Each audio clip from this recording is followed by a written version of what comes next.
Art, would you pick it up from there, and what happened after 11:50? Well, my world's a little bit smaller because I started out as the platoon leader. I couldn't have been with a better bunch of guys. I have a little trouble once in a while. But when John got hit, I was to his front left in the front of the platoon there. I had been behind my track trying to control my platoon and get the fire directed the way I wanted it to. And I remember a really loud banging on the front of my track, going boom, boom, boom, boom, boom. And I'm going, what the heck was that? Well, when we got in 3 days later, I found out it had been a machine gun and the rounds were still stuck in the track. So they penetrated partially, but they didn't make it through.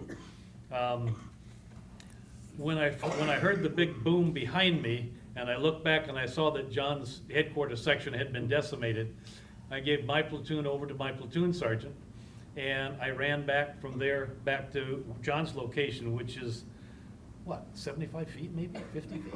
Wasn't very far, 50, 75 feet, something like that. And I remember it all this time that that was the only time I thought about myself. As I was running back there, I heard myself say, you dumb SOB, you get killed doing this. Mm-hmm. But I went back, and I knew I had to do it because I'd heard that Sergeant Lang had been killed over on the right front, and so they were already onto their second platoon leader. I went back and took over the company, got the radios operational, got hold of Bob up in the helicopter, because I knew that the artillery had stopped firing, and I knew that Lieutenant Rainey had been hit. I got Rainey on the chop on a track, and we're still not sure about this, but I or somebody bandaged up John and got him on the back of a track. And I had got the radios operational, talked to Bob and asked them to get the artillery firing again, and that went on. The mortar rounds that they were firing into us, to the best of my knowledge, some of those rounds weren't HE rounds. Some of those rounds were CS rounds. Now, when I get stressed, a lot of my stress comes out through my tear ducts. But I remember I was fully in control. I was giving all the orders. I was doing all the right things. Excuse me. But kind of like right now, I started crying. Got big tears running down my cheek. That was tear gas that was being fired. Yeah. All right. That's Gary Roberts, throw it. All right.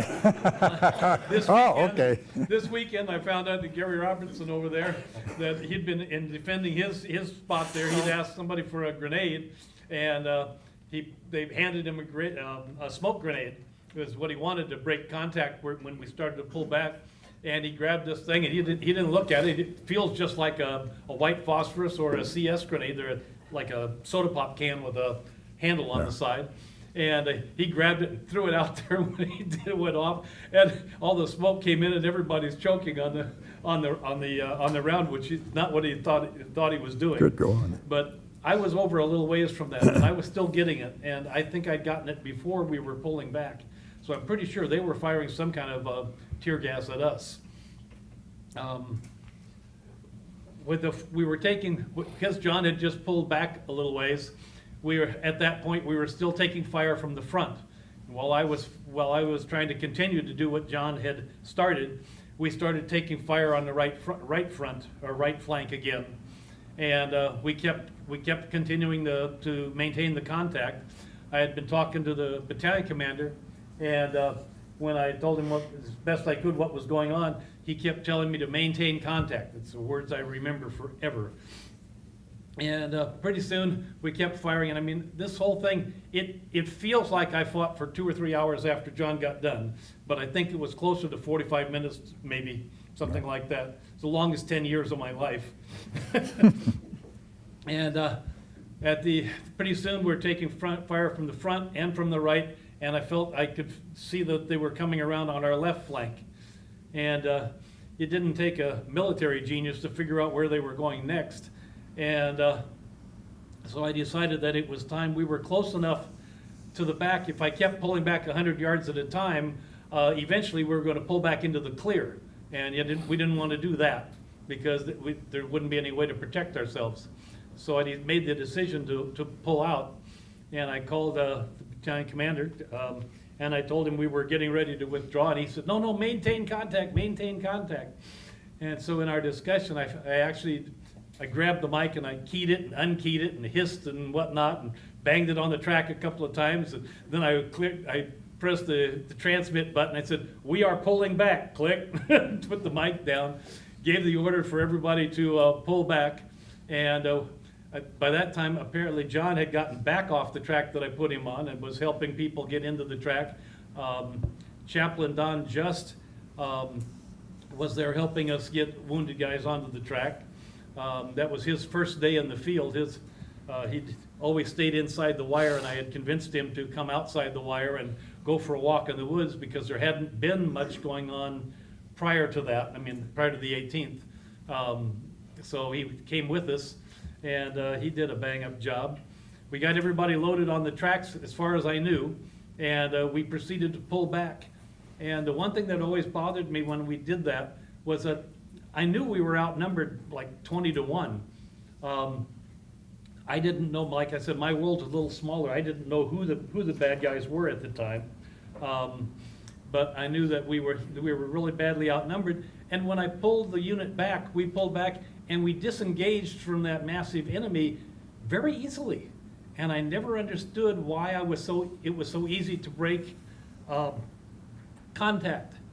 And what I found out after 30 years later was that Rex Young and Abe Cardenas, sitting over there, had been not on the tracks when we pulled back, and they were pulling back on foot.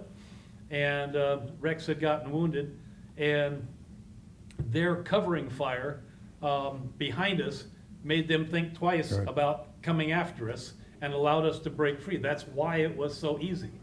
And eventually Rex got mortally wounded and he ordered Abe to come back with us, and luckily Abe was able to get through all of that. I can't ever remember anything more scary than that little 75-foot run with the leaves fluttering around with the bullets going through the leaves. And that was a long run he had to make, and I don't imagine it was any better just because it was back a little farther. They were still shooting at us. We pulled back to just almost to the edge of the stream back there and started calling in the dust-offs. And the dust-offs would come over and land on our side, and we'd load the wounded onto that, and they'd go over the stream to the other side and land at the aid station and unload. They go back and forth like that. We had 18 killed and 23 wounded that we medevaced out of there. And when the chopper that had Lieutenant Rainey loaded him on board, they got up, paused over the river like that, turned, headed south, and we never saw him again. He went right, he realized how badly he was wounded, and took him right to the general hospital down to Saigon. Rainey had taken, he didn't get a RPG hit. He took an AK-47 round, went through his helmet here, hit his head, went around to the other side, came out the other side, and exited on the other side. And I thought, man, he's never going to make it. And it was within the first week or so, I got a radio message that he wanted to talk to me, and I picked up the radio, and he wanted me to make sure I sent his belongings to the hospital because he was going to Japan. Wow. Yeah. Okay. And so that was that's how we proceeded from that. From that point, we got on the tracks and proceeded back into the area. They were trying to bring in. General Anderson was trying to bring in couple of leg battalions. You were trying to get in there to support us, but they weren't going to be there in time. And I've been told by a number of people that were there that if I'd have waited about another 5 minutes, we probably never would have gotten out. Even though that unit had been chewed up on our right, one of them would have gotten around behind us. And if they'd have gotten around behind us, none of us would be here. So I picked the right time. Thank you, Art.